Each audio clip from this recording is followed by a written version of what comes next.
But then how to talk about incomplete means like many ways you can talk. You may not have intention, but unintentionally, accidentally you may kill someone. Also possible, like when we walk in a bush, for instance. We always kill insects under our feet. None of us have intention to kill, but accidentally.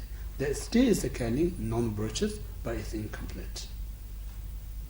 So this incomplete has its own consequences, because whatever karma you created, it has a result. Whether you consciously you did it or unconsciously you did it. Like we said, whether you knowingly take a poison or not knowingly take a poison, the same effect. Still you got to get sick.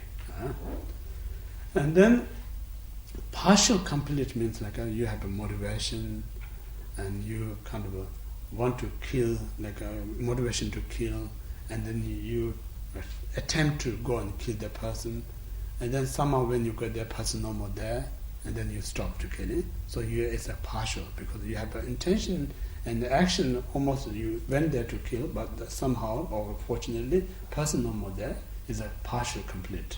So that partial complete also has its own result. So all the we say when we suffer, we are unhappy, we talk about it. Every suffer is the same, no same degrees. Every unhappiness no same degrees. Some is less, some is more. So less and more is kind of measured by the cause. When you make a cup of tea, whether it's put 1 spoon sugar, you have a sweet. If you put 2 spoons, then more sweeter. So the amount you put sugar, it makes it more sweet. Similarly, amount of karma that you invoke, that increase the result of the happy or unhappiness. That's how it works. So in this way, I'm saying karma is very countable, very easy to calculate. Everything is based on measurement. Without creating the right amount, you're not going to bring result more than what you created. So everything is accountable. That's the reason so immense Buddha discovered it, because Buddha not created the law of karma, rather he discovered how things work. So if we know how natural things exist, then we have a better, more kind of power to dealing with it. Without knowing the nature how things exist, then we just harsh ourselves. We're not dealing the right system. Everything. For instance, if you common systems, for instance, every society has its own systems. If you know the system, you go with the system, much easier to handle things. But if you don't know the system, you try to get there to involve, you don't have any idea of the system, makes it more chaotic, makes it more kind of harsh yourself. So this reason is very important. Everything there has a system. Looks like a chaotic. If you go to India, for instance, looks so chaotic. Within that chaotic, they have a system, But we don't see that system, because people who live there, they see their own systems. So it's a different system, because we think our own system, they have their own systems. So when you want to go their society, we should know their system. If you know their system, then much easier to part of their culture.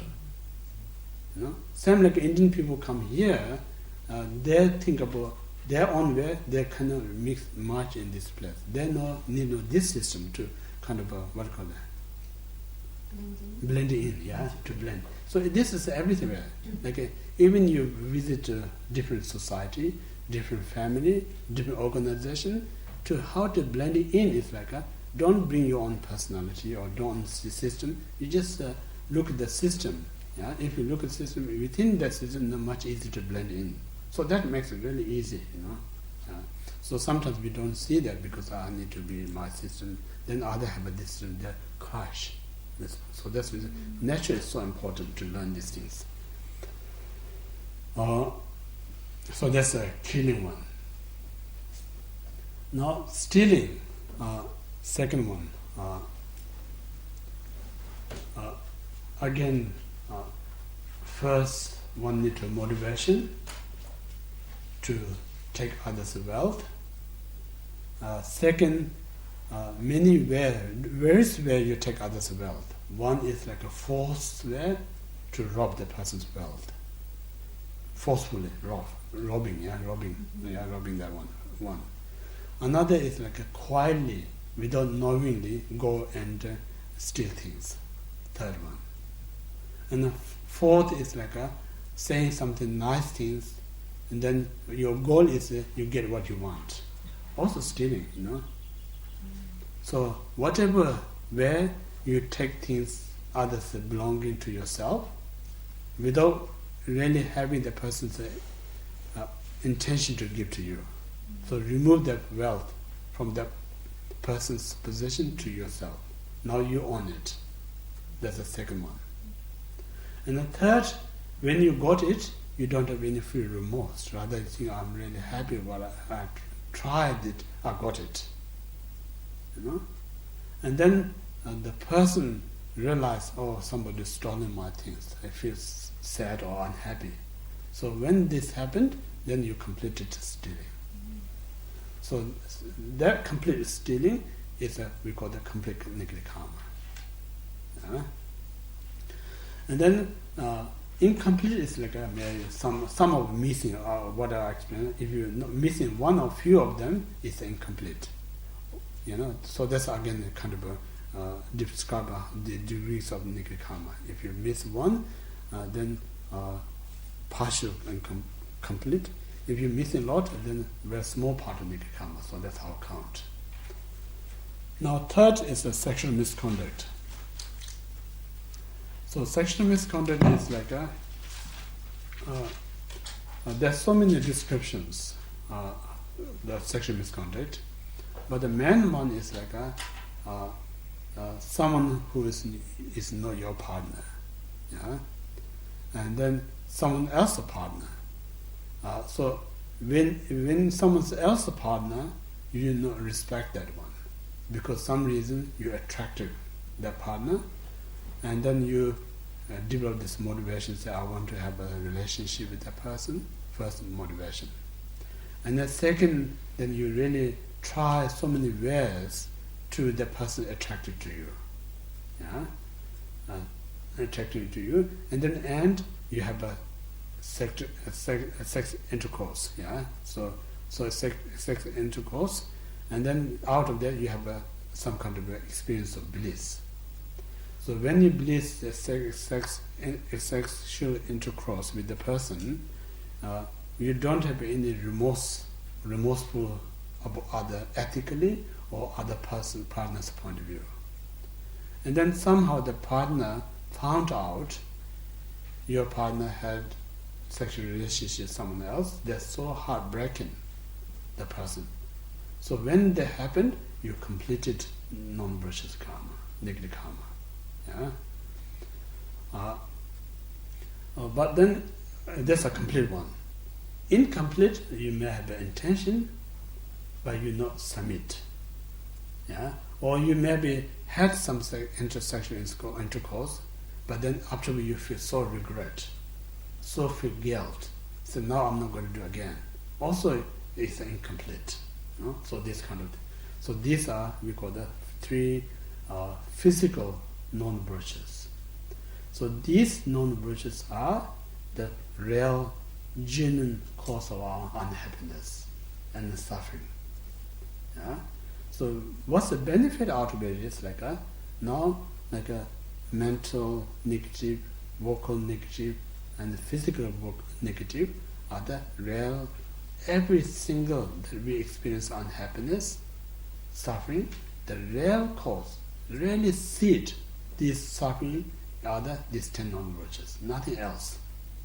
We talk about job problem, we talk about relationship problem, we talk about the pleasure. They are the only condition, not the real cause. Real cause, really, this is how Buddhist scientific really discovered the real cause of every unhappiness, suffering comes from these 10 non-virtues.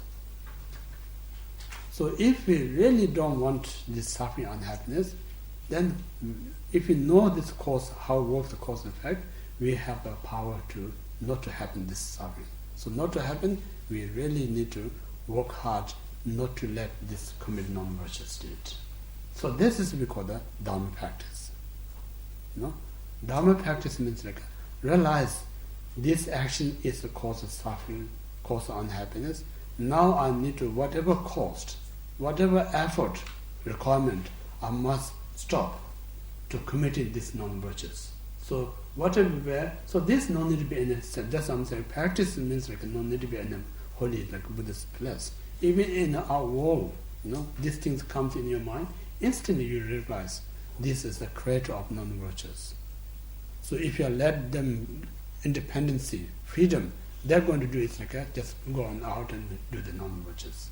So, and I cannot share this when I suffer to someone, I have to experience myself. So you remember that what the sutra stated, like whatever you committed karma, that karma you cannot share with someone that want to take away from you.